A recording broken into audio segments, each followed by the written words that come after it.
I hate to rain on anyone's parade because I'm just a really positive guy, but there's a name that keeps coming up among OC rumors from Miami, and I just can't see this one happening.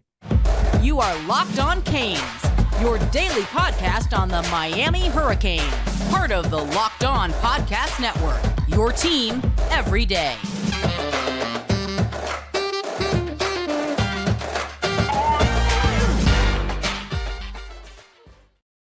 I am Alex Donno, your host. I'm a University of Miami alumnus, longtime South Florida sports radio vet, and contributor to allhurricanes.com. And thank you so much for making Locked On Canes your first listen today. We're available free wherever you get your podcasts and available free on YouTube. This episode is brought to you by FanDuel Sportsbook, the official sportsbook of Locked On. Make every moment more. Visit FanDuel.com/Locked On to get started. So going to bring in here a very good friend of ours, colleague of ours, Brian Smith from allhurricanes.com and Fan Nation. And no, Brian Smith is not the next offensive coordinator at Miami.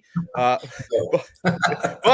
there's another Brian whose name keeps getting thrown around, okay? And I want to dive into this one. A name that keeps coming up among Hurricanes fans, comes up on all the message boards, it comes up on Twitter. And I have serious doubts that he is even in consideration, specifically from his side, not from Miami's side. And that's Brian Johnson. He's the quarterback's coach for the Philadelphia Eagles, who are about to play in the Super Bowl. Obviously, he's doing a great job there with Jalen Hurts and company. And a lot of Hurricanes fans keep throwing his name out there as if they know something, but I have a hard time believing this one. And Brian Smith, let's break this down with Brian Johnson. And again, I don't have any reliable info that he would come here. I also don't have any reliable info that he wouldn't, but you and I, Brian, we had a chat this morning with a friend and colleague of ours, Zach Goodall from All Gators, who covered Brian Johnson when he was quarterbacks coach and OC at Florida. And first of all, Brian Johnson worked really hard to get into the NFL, and now he's going to be a hot candidate for OC jobs in the NFL. And also his time working under Dan Mullen made him hate recruiting. So I don't know if he wants to come back to the college ranks. Is there any shot here? No. Let's be honest. If you're coaching the Eagles, number one, if you're just a football guy in general, can you really do any better than that? That's number one on the list. And number two, he's coaching a team that's favored to win the Super Bowl, but set up for long-term success. That'd be a lot to give up. Unless there's some kind of specific tie to Florida that I'm unaware of, why would you leave? Mm-hmm. And your point about the offensive coordinator positions, he's been rumored that he wanted the NFL gigs, etc. He's going to have a chance. Yeah. So why again? Nothing against it's not any program. There was a rumor shot down because Notre Dame is trying to hire somebody. He put out that he's not interested in that either. It's just he's not going to go back to college. It's not Miami. So he'll be with the Eagles or somebody in the National Football League. And I think the reason why Brian Johnson's name keeps coming up this week, I think it just has a lot to do with assumptions being made about the timing. Because the fact that Mario Cristobal hasn't hired anyone yet is making people wonder, hey, you know what? Maybe the reason why no one's gotten this job yet, he might be waiting for someone who's coaching in the Super Bowl, so you can't do anything. If you're looking at Brian Johnson, he's not going to take the job until the Super Bowl is over. But listen, this is one of those things where if I end up being wrong about this, we can look back at this episode in a couple days. We can all laugh our butts off and like, wow, Donno, you destroyed this. But I don't think I'm wrong about this one. I don't think Brian's wrong about this one.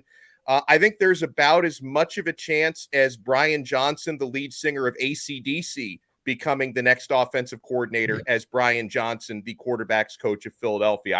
I don't see it happening. I think we could probably just put this rumor to bed. Yeah, I think it's time to move on. If it happens, it's a bonus, but count me in the not happening crowd. Now, the Notre Dame opening, it definitely could affect who ends up being the OC at Miami, because there's another name of common interest here, and that's Jason Candle. I wrote a piece at All Hurricanes yesterday stating why I strongly feel that the next offensive coordinator at Miami is going to end up being kind of a similar situation to the new DC at Miami. It's going to be a name we're not even talking about. Now, I do believe that Mario Cristobal loves Jason Candle, the head coach at Toledo, and it was reported by Pro Football Scoop, and they're usually spot on with this stuff, that Candle actually has a verbal offer from Mario Cristobal, and he is mulling over that offer, according to John Bryce of Pro Football Scoop. So listen, I have no doubt that Mario likes Candle, and you know what? The job might be his if he wants it. But as I discussed on yesterday's episode, Brian, and I want your take on this, and you've covered Notre Dame before. Notre Dame also, he's in the mix for the Notre Dame job, is Candle. He also currently has a head coaching job, so he is gainfully employed at Toledo if he wants to keep doing that job there. And David Lake from InsideTheU.com reported yesterday that folks he's spoken to, sources in Toledo, feel that if Candle were to leave, it may more likely be for the Notre Dame job than the Miami job. So the ball may be in Candle's court here, but I'm not sure he's going to end up being the guy. 2 points, and you and I discussed this before we came on air. Number one, I mean, I understand wanting the Miami or the Notre Dame gig at OC. That'd be fun at either place. It'd be hard to give up a head coaching job. So if either school can, swindle this opportunity, they're doing well. He's an excellent offensive mind, runs a spread. They actually almost beat Notre Dame a couple of seasons ago in Notre Dame Stadium. And he knows how to move the ball around to different pieces. And they've had guys they developed into NFL talents too. He's a teacher. He's a guy that understands scheme. He adapts to who they're playing. I get it. As far as where he's leaning, I've heard Notre Dame had the better shot, but that's all relative. I'm sure Mario and the powers that be could make it pretty easy to want to live in Coral Gables as opposed to South Bend. Right. I've lived in Florida and I've lived in South Bend. I know which one's more fun. So it's just true. The bottom line is he's a very hot commodity. There's probably going to be somebody else. Could be an NFL team too. You just don't know. Maybe. If he's interested in really being an offensive guy, maybe he's the next one that takes the job, the Raiders or the Redskins or something like that. You just don't know. So the NFL stuff after the Super Bowl ramp up, that's something else to think about. But Candle, definitely a hot commodity. Now, I am thinking aloud here. Like if he does end up kind of deciding between Miami and Notre Dame, I do feel like the Miami job is his if he wants it. I'm not sure if Notre Dame has him as their top candidate. So this may end up being where he may decide he wants to leave, but he doesn't get the Notre Dame job. So maybe that's why he could take the Miami job. Notre Dame is nowhere near ready, from what I was told yesterday, to make a decision. It's in a preliminary situation. Now, you got to remember, Tommy Rees took the Alabama job. That was just last week. Yeah. When Nick Saban called it, I get it. So he leaves. They were caught off guard by it. It's not like Nick gave them forewarning. So Notre Dame's in a shorter time frame. It may take a while. If he truly wants the Notre Dame job, he may have to let that play out. And that's a risk. What if Cristobal finds somebody else and he's like, you know what? I've got to make a decision with spring ball. Yes. That's why college football is so unique. It's so unique. Recruiting cycles, when the coaches get a higher coaching commit, between December and March, so much change happens every year, and there's no way around it. If you get caught off guard, like the situation at Notre Dame, they could be in trouble because they need to move fast because some of these guys need to go, but you can't make the wrong hire either. So Freeman and Cristobal are in a very unique situation.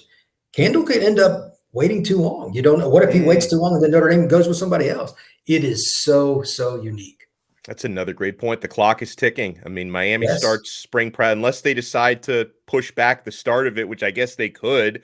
But they're supposed to start spring ball March 4th. So it's going to be here in 3 weeks. It's going to be here before we know it. So when we come back, we got a lot more coming up here with Brian Smith. Believe me, we're going to talk a little recruiting a little bit later on. We're going to talk some basketball because Miami's got a big game against Louisville this weekend. But when we come back, we're going to talk about how attractive this offensive coordinator job really is based on the personnel. Our prospective OC is going to look at Miami like, hey, it's a little bit of a risk here, or giddy up. I can't wait to coach these players. We'll get to that and more when we come back here on Locked On Canes. Folks, this is the week. This is the week to get signed up at FanDuel. We're so happy to have FanDuel as our official sportsbook partner here on the Locked On Network. It's the only app you need at your Super Bowl party. It's America's #1 sportsbook. They're the #1 sports book in America, FanDuel. And if you're new to FanDuel, that's even better. Guys, they have so many great features to make betting on sports fun and easy. Download FanDuel now so you can bet Super Bowl 57 with a no-sweat first bet. You'll get up to $3,000 back in bonus bets if your first bet doesn't win. I'll tell you a few things that I like. And Brian, you may laugh at one of these, okay? But I have this on very good authority. So a couple things actually in the game that I like. I am leaning to the Eagles minus 1.5. I've been told may want to even wait another day or two because that may get closer to a pick 'em. So if you like the Eagles, you might want to wait. But I like the Eagles against the spread. I like the prop bet of Travis Kelce anytime touchdown score at minus 115. He's going to score a touchdown in this game at some point. And the other thing that I like, Brian, a friend of mine is a professional sports handicapper. And he is 8-0 in the last 8 years on the over-under of the national anthem. And he says take the under this year. So the under on how long, I think it's a little over 2 minutes on the national anthem, how long it's going to take. So that's 8-0. 8-0 the last 8 years. Brother. Yeah. He thinks Chris Stapleton is going to go under on the national anthem. So the props are so much fun. You can find all of those at FanDuel. Best of all, you get paid your winnings instantly. So join FanDuel today at FanDuel.com/lockedon to claim your no sweat first bet on Super Bowl 57. That's FanDuel.com/lockedon. Make every moment more with FanDuel, the official sportsbook partner of the NFL. Thank you so much for making Locked On Canes your first listen. We are part of the awesome Locked On Podcast Network, your team every day. Brian Smith from Fan Nation and allhurricanes.com is with me. So, Brian, I look at Miami's offensive personnel. No question the O-line is improving. And that's why I feel that this job looks a lot more attractive on paper this year than it probably did last year, because the offensive line looks dramatically better on paper with the transfers and the true freshmen Miami's been adding. I think Miami has a nice stable of running backs. They looked like they had a nice stable last year. Also, nobody could stay healthy. Tyler Van Dyke, great arm talent. I get it. He's polarizing, Tyler, because he didn't have a great year last year. He's not very mobile, but we've seen in 2021 how good Van Dyke can be. We all know wide receiver has been inconsistent. So if you're somebody like Jason Candle or Brian Johnson or Doug Nussmeier, and you're looking at the Miami offensive coordinator job, how do you think as a prospective Miami offensive coordinator, do you think, hey, this is personnel I could really do great things with? Well, you could be any type of coach and make this work. Look at the guys they're bringing in, Nathaniel Joseph, Washington, the two guys that are really twitchy. That's something that Miami has historically been able to get. And you can put those in any kind of offense. Guys that make defenders miss never go out of style. The player that I'm most excited to cover this spring for the Hurricanes is Arroyo. He's the tight end. He's a very athletic kid. Again, in this era, tight end is a relative term. He could play attached in a traditional sense, guys that like Shockey did for the Hurricanes 20 years ago. But at the same time, this is, by the way, we probably won't see him till fall because he's recovering from an ACL. So I don't think we're going to see him. I'm still going to ask about him. He's so important because you got to have an athletic flex tight end. But he's one of those guys. And they got Riley coming in, and they've got players there. So you can come out in 22 personnel, 2 running backs, 2 tight ends, go 5 wide, or go traditional and put the defense in a lot of problems. Miami's offensive personnel starting this fall, while some of it is young and some coming off injury like Arroyo, is still very talented. So no matter what scheme you run, it should be an exciting and an enticing opportunity. So sticking on the offense, when you talk about players coming in, guys I'm really excited to cover spring and fall, the new running backs coming in, Thunder and Lightning, right? You get Mark Fletcher, who's powerful but a complete back. Chris Johnson, who's a track star. He's got that home run speed. How do you think that that Fletcher and Johnson, how can they complement one another in Miami backfields for the next few years? I think it's pretty simple. The speed that Johnson has, for those that don't know, verified 10.45 in the 100 meters. He won the Florida State Championship in his division. He can flat out fly. I've seen him up close at a practice at Dillard. His first step quickness, whether he's in the slot, whether he's playing traditional tailback, offset, running the option, RPO. He's not fun. Mhm. If you put him in the backfield with Fletcher or another running back for the Canes, he can be utilized in a lot of different ways. And then Fletcher in the All-American game in San Antonio, he caught a long touchdown. Yes. He's 215 pounds, 220 pounds. He's a guy that can move too. He's so underrated. Oh, he's a big bad, blah, blah, blah. He is a very versatile kid. And I think the Miami can throw the ball to him as well. So again, regardless of who they have at coordinator, they have guys that are with size, with speed, with the ability to catch. They can use them in a variety of ways. And I think both of them will complement each other very, very well, and Miami's set for their future.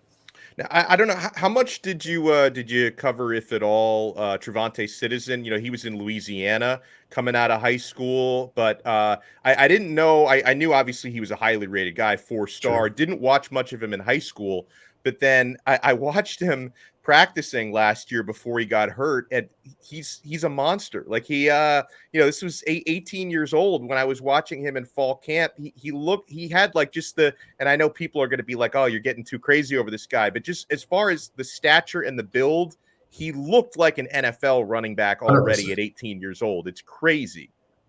He was from Western Louisiana, outside of a major metropolitan area. But at the same time, think about the following. A&M wanted him. LSU wanted him.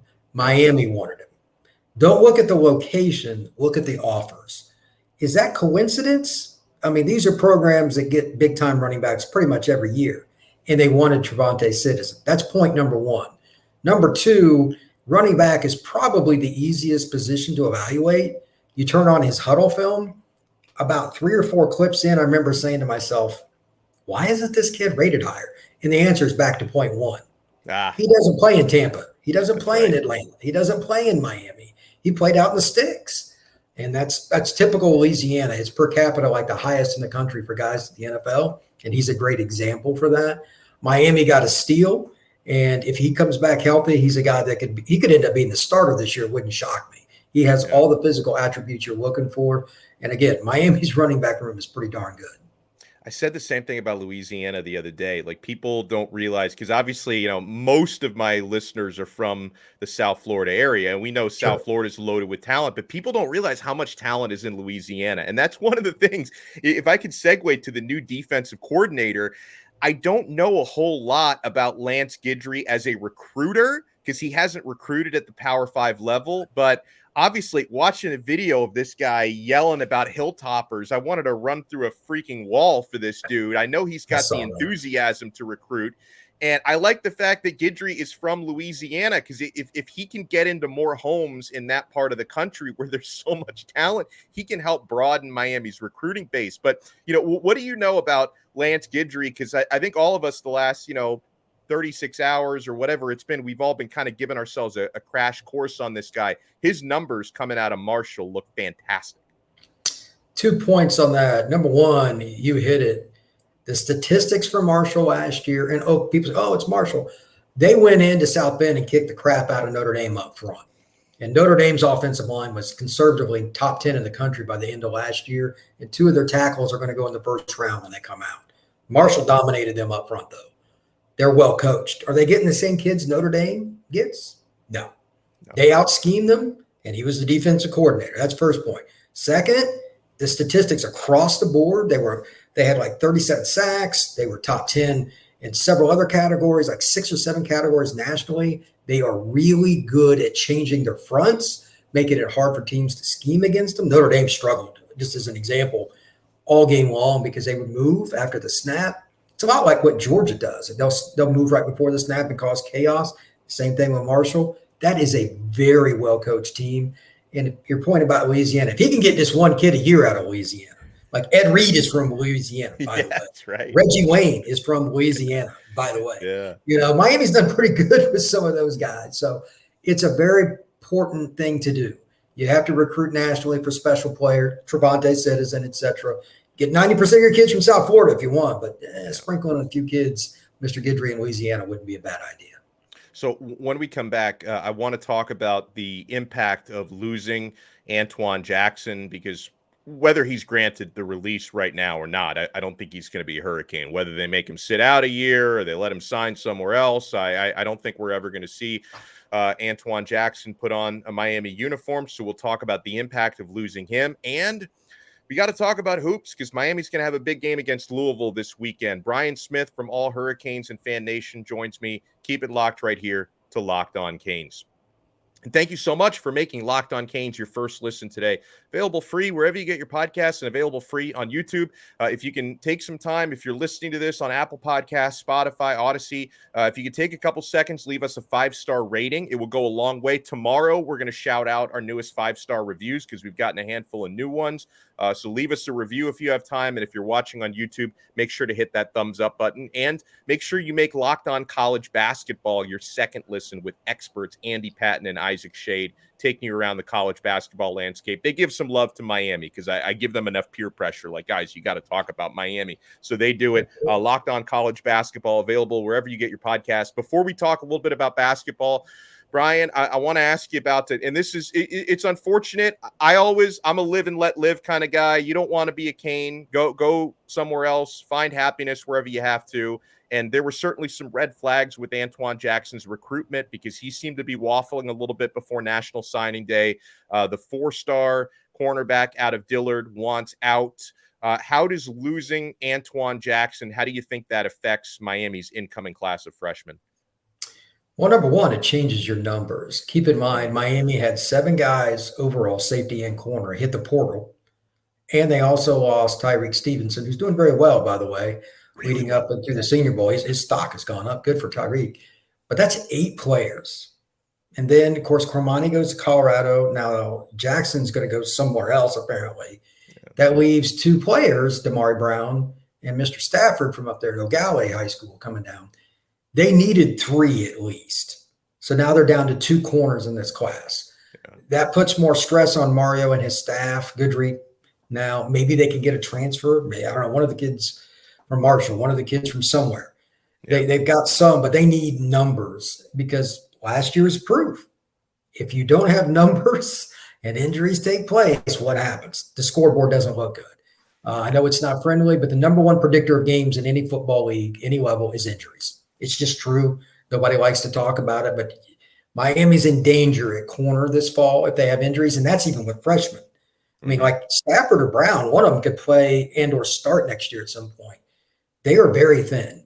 So they need a transfer. It's important to get that. And just to be clear, Jackson's upside was elite. He was one of the kids that not only Miami wanted, Georgia wanted, etc. He's an elite upside kid. He reclassified. That's a big-time player. So just from a pure talent perspective, yeah, that's also a loss. And let me say another thing, and you haven't said anything to contradict this. I just want to throw that out there based on some of the comments that we've gotten at Locked On Canes. Another reason why I never want to trash these players for changing their minds. I had been describing Antione Jackson earlier this week as a 17-year-old. He's only 16. He's only 16 years old. So again, it's like, man, when I'm talking about this stuff, first of all, when I was 16, how mature was I? That's people forget. People forget how young these players are. And then the other thing that I always try to remember, Brian, is when we're talking about these young men, especially the ones who are not even out of high school yet, these are all somebody's sons. So I'm not going to bash the young man for changing his mind. If you don't want to be a Cane, go find whatever is best for you, man. But true. With that said, let's talk some hoops, Brian, because Miami is they destroyed Duke earlier this week, which was just a beautiful thing to watch. They've got Louisville this Saturday. Is Miami going to keep winning? And how do they contain L. Ellis from Louisville, who they did contain the first time they played? It's amazing how college basketball has ebbs and flows. Take Isaiah Wong. He had a game or two this year where he just didn't shoot well. But did that last 2 games in a row? Almost automatically, he's going to get 15 or more in that next contest. And he played pretty well against Duke, but he didn't even shoot as much. He was giving it to some of the other guys. And Miller was on fire. They got the ball to inside of the big guy. Well, L. Ellison doesn't have as many players around him at Louisville. They've not been good this year. When they played Miami the first time, they got smoked, 80-53. and he was 1 for 10 from the field. I don't care how they guard him or whatever. You can guarantee that he's going to remember that. He's a scorer. Yeah. He's averaging over 16 points a game. He's a darn good basketball player. He's not going to go 1 for 10 again. And that's very important for this following note. Miami's coming off the Duke win, as you noted, and they absolutely throttled the Blue Devils. They beat them in every freaking category you could beat them. And hats off to them. It's one of the greatest wins, honestly, in Miami history, as far as top to bottom. Like, it'd be really hard to play much better than what they did. It really would. Yeah, it was almost perfect. It really was. But can you come back against a team that you know, A, you've already beaten quite handily, 27 points, be focused, be able to get up on them and rest your starters? Because here's the key. You shouldn't only win. On Monday, they have to go to Chapel Hill. Yeah. Look, right.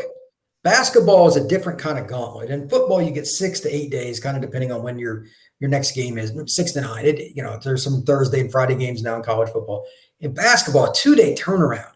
And to go on the road to arguably the most historic program in the history of college basketball, that's not a very friendly scheduling situation. Yeah. So Carolina's been struggling a little bit. They're going to be looking for the Canes. They need a win to kind of get into the tournament. That game's very important. That's why I'm so concerned about the Louisville game. If Miami does not come out focused from point one all the way through, that's a red flag to me. Are you a championship level team? Meaning, can you make a tournament run? This game against Louisville is a sign, because in the first game of the tournament, they're going to be like a 3 or 4 seed. They're going to play somebody they should throttle. Do they come out and they play that game hard too? These are the kind of games that they need to show focus. And the key, again, Ellison's the guy. Can they at least slow him down some? That'll be my focus this game, and I'm really curious about it. Hurricanes are going for 14-0 at home, so just make sure this is not a trap. Like you said, I would describe it as a trap game, right? And 100%. And they've obviously they've done so well this past week, as they beat Clemson on the road on Saturday. Then they had the 2-day turnaround, but it was at home the next one. But they beat the brakes off Duke, so they've got another Saturday, Monday coming up. Do not let this Louisville game be a trap game. So I'm looking forward to it. And man, Coach L has had these guys ready, Brian. Oh, look, they're a team that if people sleep on them, they could be in the Final Four. This team can flat out play. The game against Duke, and I know Duke, this is not a vintage Duke team, but they embarrassed them from start to finish. I honestly do not remember any Duke team in the last 5 years getting beat like that from play one on. I mean, it was 13-1. 13-1 at like the first time. It was just insane. So, yeah, Miami is very good. Now they need to prove it, because now they're going to be the hunted instead of the hunter. Teams are going to come after them. And that's a different kind of situation. Yeah, I remember. And by the way, on tomorrow's episode, we're going to talk some Canes hoops with Melissa, who's better known as Hoodie Girl, who's a legendary Miami Hurricanes fan. And like, she was telling me, because she was working during the Duke game, so she couldn't like watch it live. She tried to pull it up on demand. They're usually available. That game was not available. I think ESPN was trying to protect Duke from being so embarrassed. I think that they're playing favorites. Like, Duke got humiliated. We are deleting this from our records. No one will ever watch this game ever again. So you always want to DVR these games, folks. You never want to leave it to chance with on demand. But huge stuff, as always. Brian Smith, a wealth of information. Make sure you follow him on Twitter at FBScout_Florida. Check out his work at allhurricanes.com. Brian, thank you so much, and enjoy the rest of your day. Thank you, sir. Have a wonderful day. So, guys, make sure you make Locked On College Basketball your second listen after making us your first. And we will talk to you again either tomorrow, or if a new offensive coordinator gets hired today, we'll talk to you later today. We'll talk to you next time on another episode of Locked On Canes, part of the awesome Locked On Podcast Network, your team every day.